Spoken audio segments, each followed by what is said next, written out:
구약 시대에 야훼 하나님 신앙이 가장 큰 위기에 빠진 때가 있었습니다.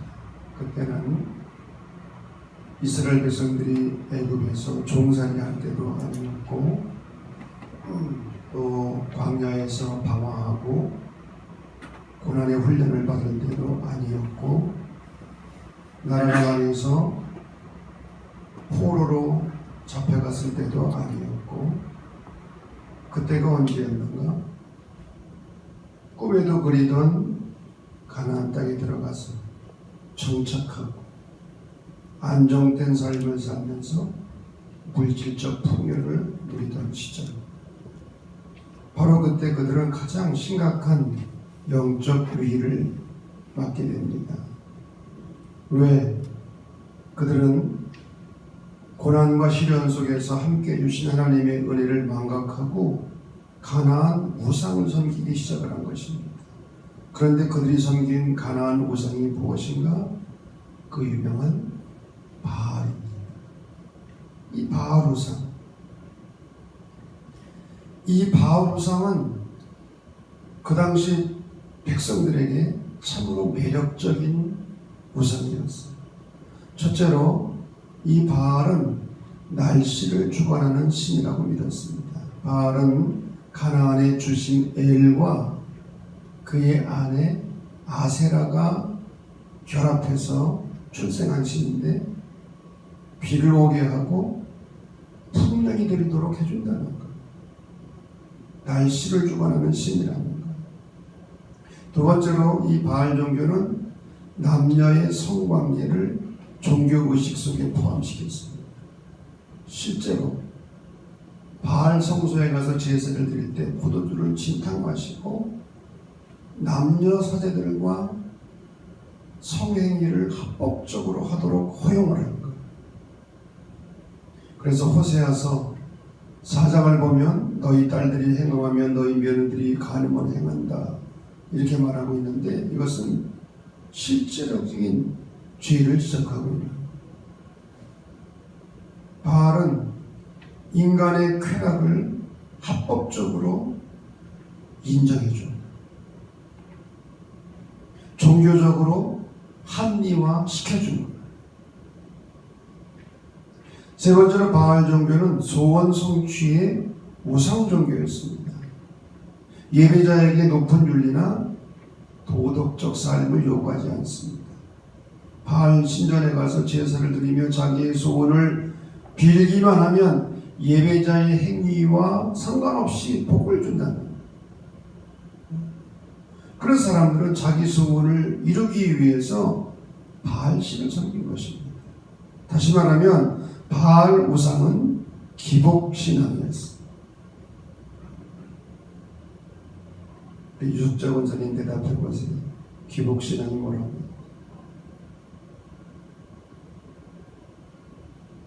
대답했잖아요, 그 전에. 복받을 행동을 하지 않고 복을 달라고 비는 거. 복받을 행동을 하지 않아요. 그런 모습을 갖추지 않아요. 그런데도 복을 비는 거.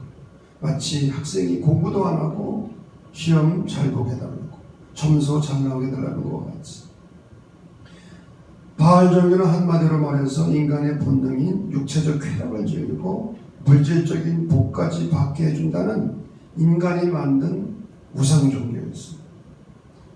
이 바알은 오늘날로 말하면 황금을 숭배하는 대금 사상이고 쾌락을 추구하는 기복신앙입니다. 오늘날 우리도 알게 모르게 이 바알에 빠져있는 거예요. 여기에 반해서 야훼 하나님 종교는 엄격한 윤리와 도덕을 요구합니다. 내 뜻을 이루는 것이 아니라 하나님의 뜻을 이루도록 합니다. 그래서 끊임없이 자기를 절제하고 자기를 포기하게 합니다. 바알 종교는 신상을 깎아 만들어 놓았기 때문에 눈에 보입니다. 그러나 야훼 하나님은 눈에 보이지 않아요. 어떤 신상도 만들어 놓지 않습니다. 그러다 보니까 옛날이나 지금이나 어리석은 민중들은 어렵고 힘든 길보다 편안하고 쉬운 길을 더 좋아하고 따라간다. 이스라엘 백성들도 가나안 땅에 들어가 농사를 지으면서 자기도 모르게 바알 종교의 영향을 받게 된 겁니다. 그래서 입으로는 야훼 하나님을 섬긴다고 했지만 생활 속에서는 바알 우상을 따라가고 있었다. 더욱이 기원전 9세기 북이스라엘의 아합 왕 시대, 이 아합은 시돈 왕 엣바알의 딸 이세벨과 정략 결혼을 합니다. 그런데 이세벨은 바알 종교에 완전히 미친 여자, 독종 중에 독종이었어. 이세벨은 시집을 오면서 이스라엘 땅에 바알 신앙을 가지고 들어왔습니다. 바알 종교를 적극적으로 후원하고 바알 신전을 짓고 바알 선지자들을 양성했어. 열왕기상 16장을 보면 아합 왕을 이렇게 평가합니다. 여호와 보시기에 악을 행했다. 여로보암의 죄를 따라 행하는 것을 오히려 가볍게 여기고 시돈 왕 엣바알의 딸 이세벨을 아내로 삼고 바알을 섬겨 숭배했다. 그래서 기원전 9세기 아합 왕이 통치하던 그 시대는 도덕적인 부패와 함께 우상 숭배로 인해서 야훼 하나님을 잃어버린 암흑의 시대였습니다. 빛이 한 줄기도 보이지 않는 캄캄한 시대가 바로 이 기원전 9세기 북이스라엘 아합 왕의 시대였습니다. 바로 이러한 때에 엘리야가 등장합니다. 아무런 전원도 없이 돌연 이 어두운 역사의 무대에 등장합니다. 엘리야에게는 아무런 소개가 없습니다. 다만 디셉 사람, 디셉이 어딘지 정확하게 알 수는 없습니다만 우리가 여기서 알 수 있는 것, 하나님은 어둡고 암울한 시대마다 당신의 사람을 준비시키시고 그 사람을 통해서 구원 역사의 도구로 사용하신다. 성경은 엘리야의 출생과 성경에 관해서 일절 침묵합니다. 본문의 관심이 엘리야의 위대성에 있는 것이 아니라 그를 통해서 일하시는 하나님의 구원 역사를 보여주기 위해서. 엘리야의 위대성이 아니라 그를 통해서 하나님 어떻게 구원 역사를 이끌어 가시는지를 말해주기 위해서입니다.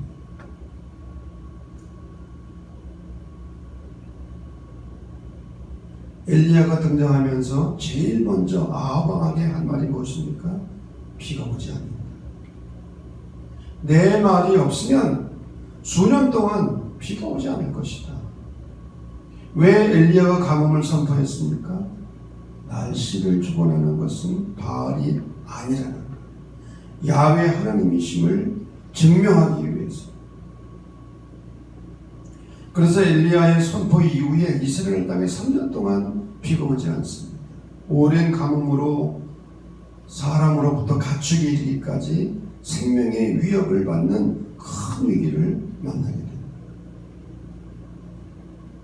자, 오늘 1절을 보면 엘리야의 신앙 고백이 나옵니다. 엘리야는 아합 왕 앞에서 자신의 신앙을 고백하는 거예요. 첫째는 하나님을 이스라엘의 하나님이라고 고백했어요. 개인의 하나님일 뿐만 아니라 민족 전체의 하나님이라는 거예요.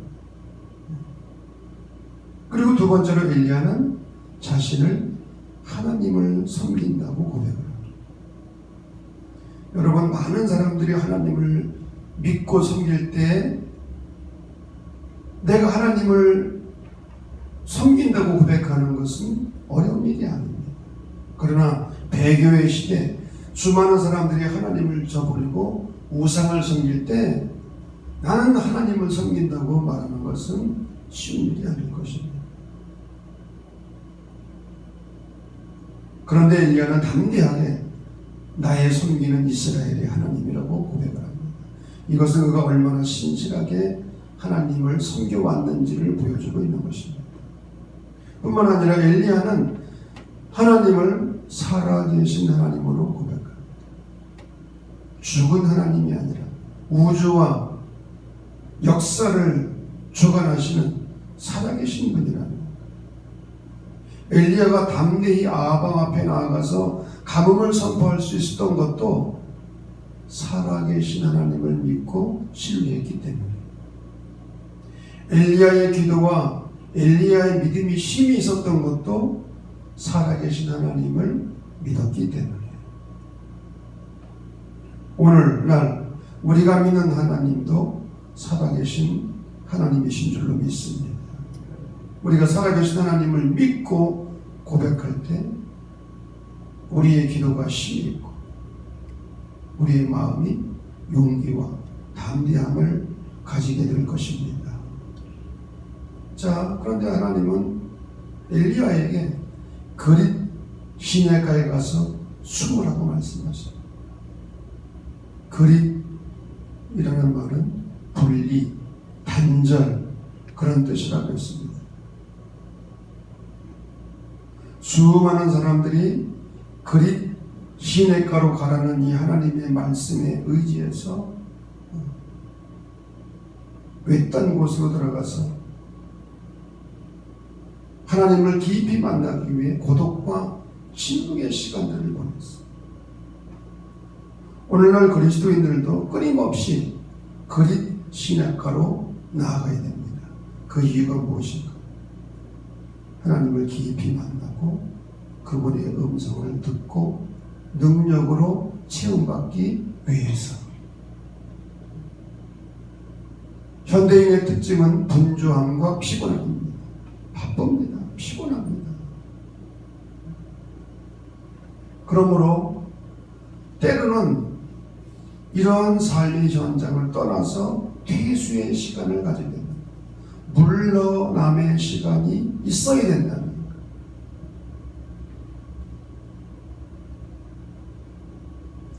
모든 스포츠의 원리가 그렇듯이 앞으로 나가기 위해서는 반드시 뒤로 빼는 동작을 해야 됩니다.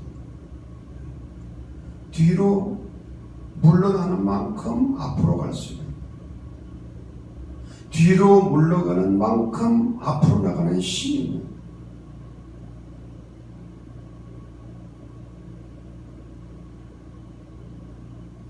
모세가 이스라엘 민족의 위대한 지도자가 되기까지 하나님은 그를 단번에 쓰지 않으셨어요. 미디안 광야에서 40년 동안 숨겨진 생활을 해야 했어요. 사도 바울도 부활하신 주님을 만나고 바로 이방인을 위한 사도가 되지 않았습니다. 아라비아 광야에 가서 3년간의 고독과 외로움의 시간을 보냈어요. 예수님도 바쁘고 피곤한 사역 중에서도 때로는 한적한 곳에 숨어 계시는 시간을 가지셨어요. 그릿 시내가는 한적하고 외로운 곳입니다. 오늘날 어떤 분에게는 병상일 수 있고, 어떤 이에게는 사업의 실패일 수 있고, 어떤 이에게는 이해할 수 없는 고난의 자리일 수 있고, 또 어떤 이에게는 새벽 기도의 시간일 수 있고, 중요한 것은 우리가 끊임없이 그릿 시내가의 자리 그리고 시간을 의도적으로 만들어야 한다고 합니다. 이러한 은혜가 우리 모두에게 있기를 간절히 바랍니다. 우리가 왜 그릿 시내가의 시간을 만들어야 되는가? 홀로 하나님과의 사귐이 없이는 나와 너의 진정한 사귐을 가질 수 없다는 거예요. 이건 제 말이 아니라 포레퍼의 말입니다. 홀로 있어 하나님과 깊은 사귐을 갖는 사람만이 다른 사람과 진정한 사귐을 가질 수 있다. 홀로 있을 수 없는 사람은 다른 사람과의 사귐에서 상처를 주고 소외를 끼치기 쉽다는 거예요. 홀로 있을 수 있는 사람만이 공동체 안에서 진정한 사귐을 나눌 수가 있고, 또 공동체 안에서 진정한 사귐이 있을 때만 우리는 홀로 있을 수 있는 것입니다.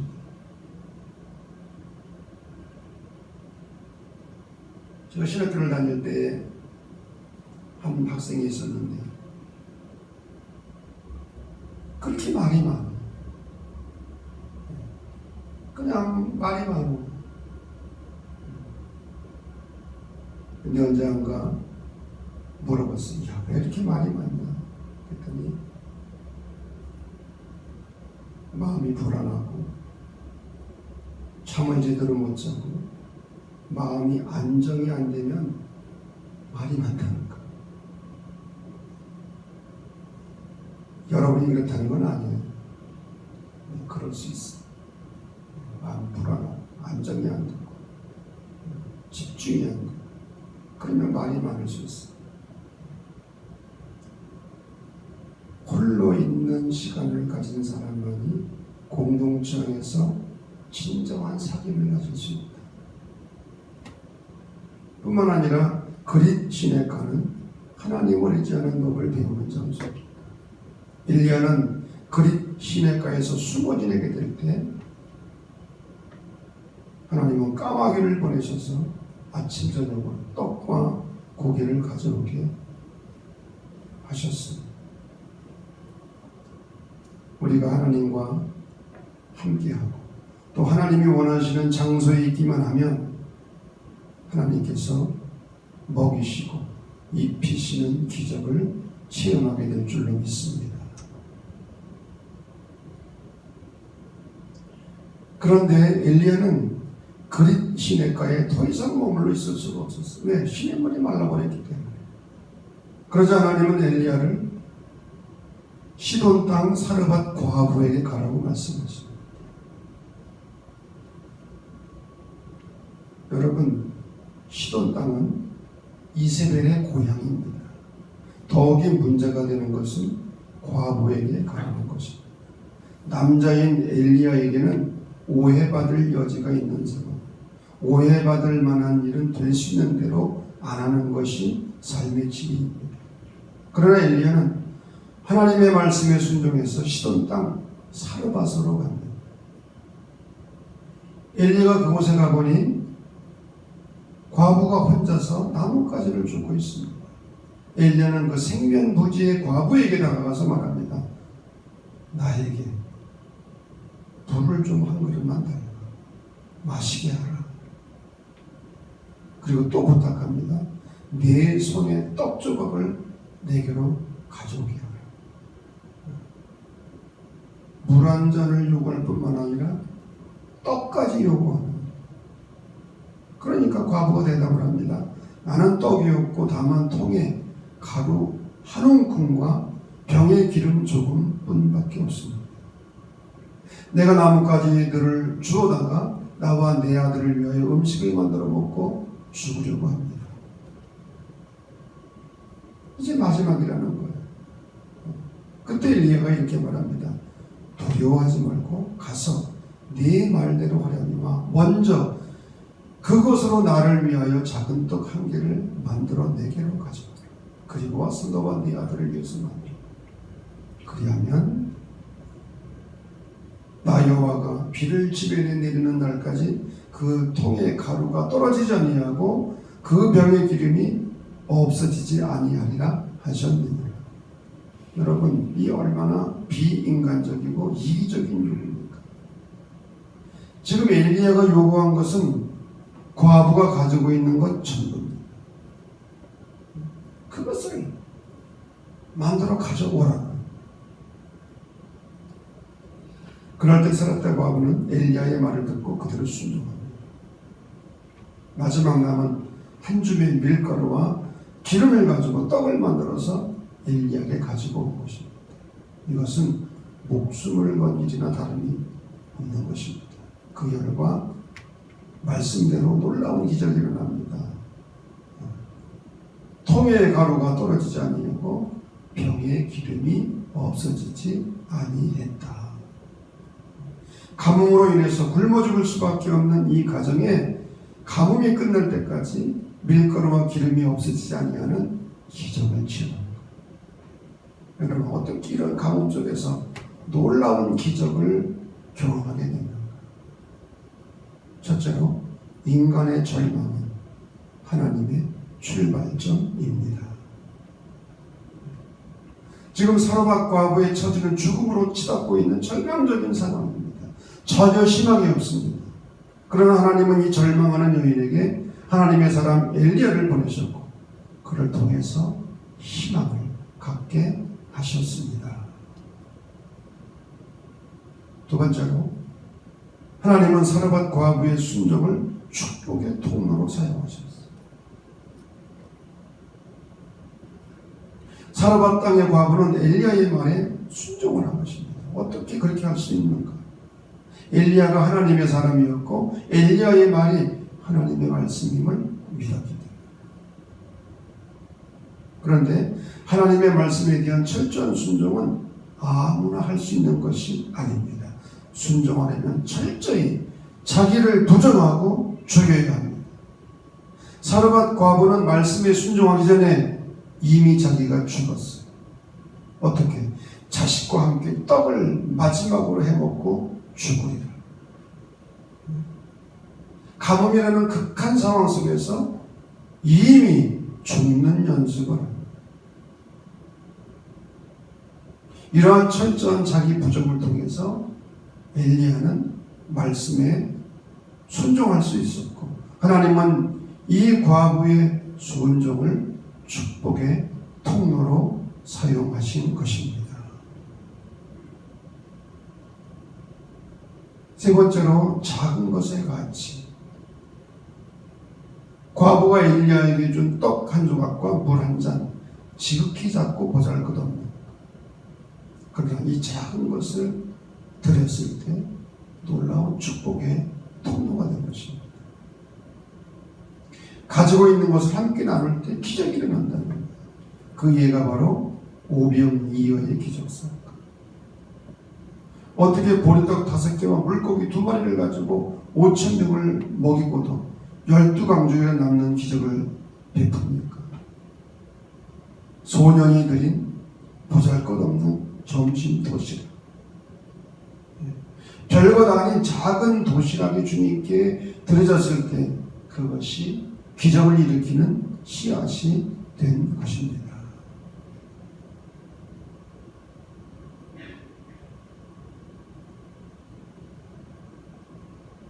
열왕기상 17장 오늘 17절 말씀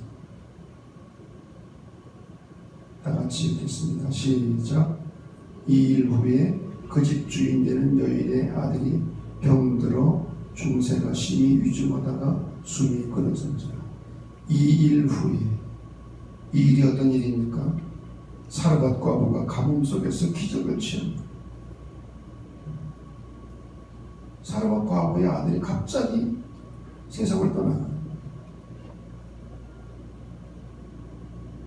사로밧 과부는 남편이 떠나가고 자신의 온갖 희망을 어린 자식 하나에게 걸었을 거예요. 그런데 이 자식이 세상을 떠납니다.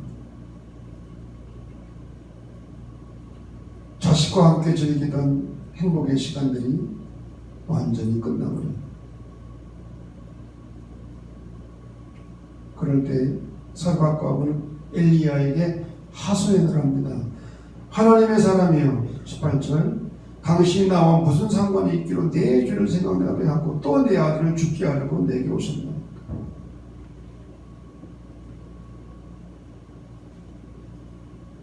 엘리야는 사로밧 과부의 죽은 아들을 자기에게 달라고 해서 자기 품에 안습니다. 그리고 다락방으로 올라가 죽은 아들을 침상에 내려놓고 그 아이 위에 몸을 3번 펴서 엎드리고 여호와께 기도합니다. 그때 이 죽었던 아이가 사는 기적이 일어나게 됩니다. 그제서 여인이 고백합니다. 이제야 내가 당신은 하나님의 사람이요 당신의 입에 있는 여호와의 말씀이 진실인 줄 아노라. 이 이야기는 우리가 고난을 당할 때에 어떠한 믿음과 태도를 가져야 할지를 말해주고 있습니다. 고난은 인간 때문에 조건이라고 했습니다. 다시 말하면 인간인 이상 어느 누구도 고난을 피할 수가 없다. 고난을 당할 때 중요한 것은 고난을 대하는 태도입니다. 그래서 미국의 기독교 심리 치료가 칼 메닝거 연구소 입구에 쓰여진 글.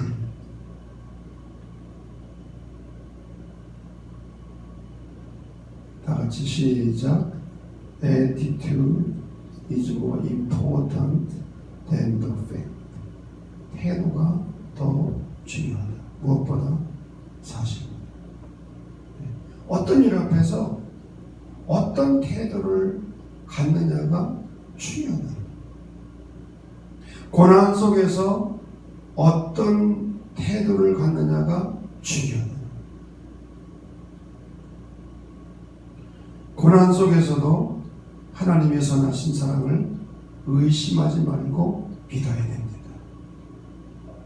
대부분 사람들이 고난을 당하면 자신의 죄 때문이라고 생각합니다. 그래서 죄책감에 빠져서 자신을 학대하기도 하고 또 심지어 이 고통을 하나님이 주신다고 생각하면서 하나님께 분노의 마음을 갖습니다. 여러분 생각해 보세요. 하나님이 우리에게 고통을 주십니까?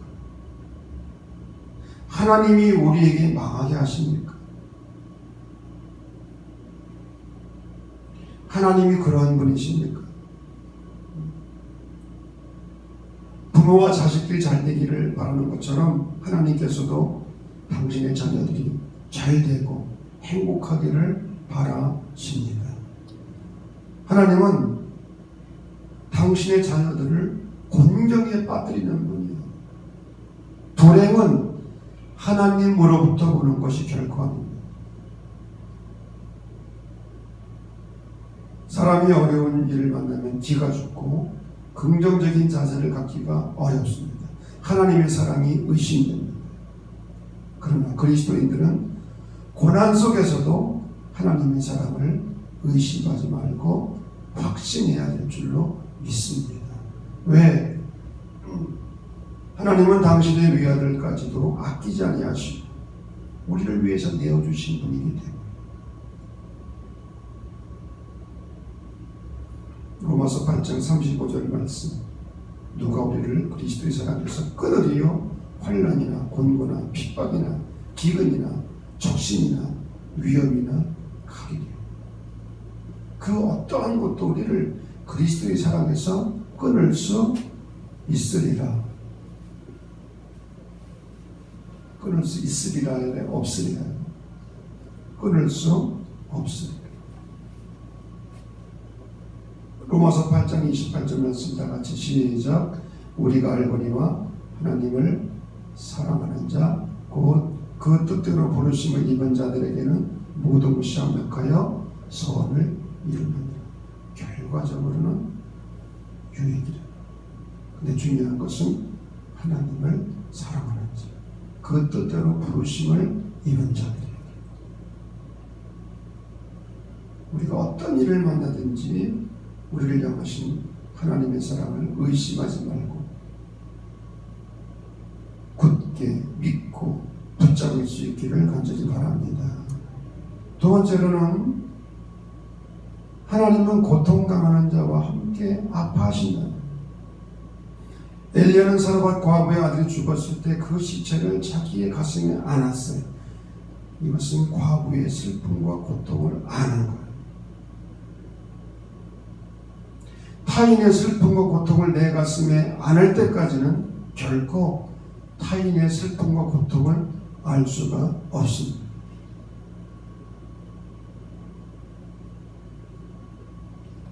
여러분 자식이 아프면 부모가 만사를 지켜놓고 직장도 휴가를 내고 옆에 있죠. 병원을 찾아가잖아요. 자식들이 아파할 때 함께 부모가 아파하는 것이 참 부모이죠. 하나님께서도 우리가 아파할 때 함께 아파하신 사랑이 하나님이신 줄로 믿습니다. 세 번째로 고난 속에서 why를 묻지 말고 무엇을 물으라고요? how를. 어떻게 이 엘리야는 how를 물었어요. 사렙대 과부는 why, 왜 내 죄를 생각나게 하십니까? why를 물었지만 엘리야는 how를 물었어요. 그래서 그 아들을 자기의 품에 안고 그 아이 위에 자기 몸을 3번 펴서 엎드려 하나님께 기도하며 그 아이를 살려냈습니다. 왜 착한 사람에게 나쁜 일이 일어날까?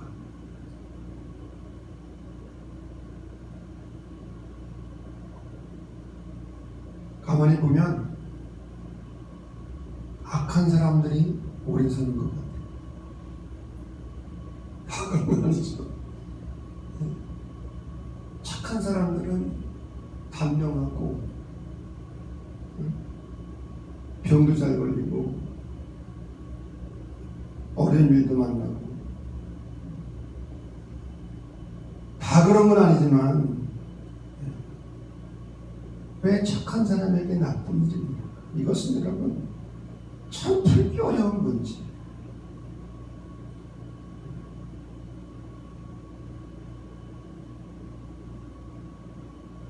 이해할 수 없는 문제. 인간의 이성으로는 알 수 없는 문제. 우리 교회에서도 보면은 아픈 사람들은 다 마음이 착한 사람들이에요. 아멘을 안 해도 그래. 저 뒤에 있는 권사님을 비롯해서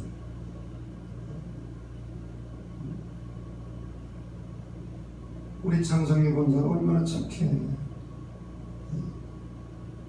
아멘을 안 하니.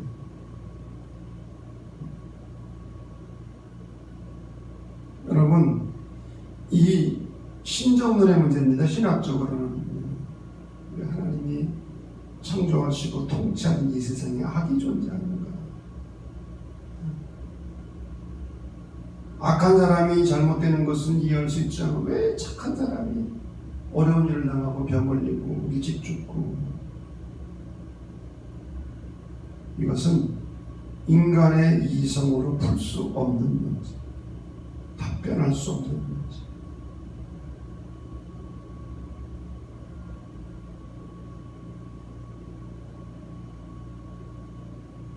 그래서 why를 묻기 전에 우리는 how를 물어야 돼요. 어떻게 그 고난을, 위기를, 어려움을 극복해 나갈 수 있을까? 이 하나님의 뜻이죠. 예수님께서도 그러셨고요.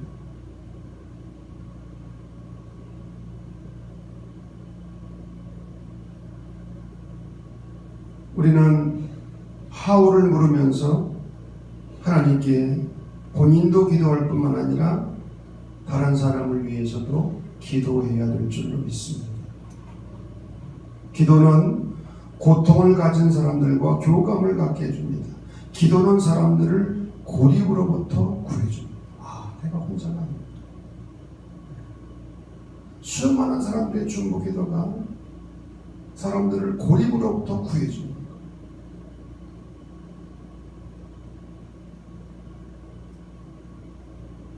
마지막으로 고난은 사명이라는 거예요.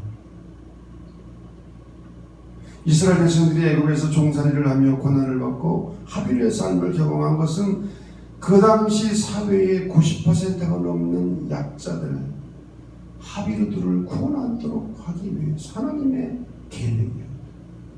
다시 말하면 이스라엘이 겪은 고난은 사명을 위한 고난이었어요.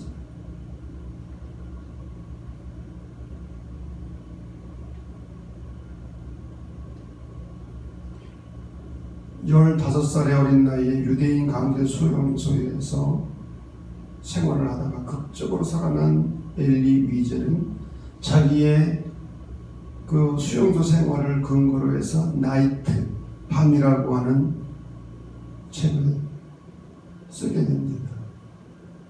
그는 그 책을 쓰게 되고 자기의 고난을 사명으로 생각해서 인종차별과 인권 신장을 위해서 헌신하는 삶을 산 공로로 1986년에 노벨 평화상을 받았어요. 엘리 위젤은 노벨 평화상 수락 연설에서 이렇게 말합니다. 한순간 한순간이 은총의 순간이고 한 시간 한 시간이 헌신의 시간입니다. 목숨은 자신만의 것이 아닙니다. 목숨은 우리를 필요로 하는 모든 사람의 것입니다.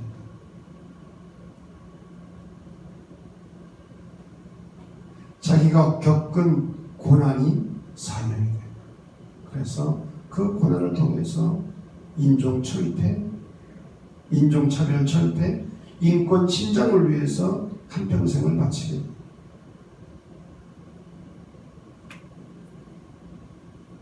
고난을 통해서 고난 중에 있는 자들과 함께 아파하고 사랑할 줄 아는 능력을 배우게 될 때 그 고난은 사명이 되고 고난을 통해서 더 wounded healer, 상처 입은 치유자가 되는 것입니다.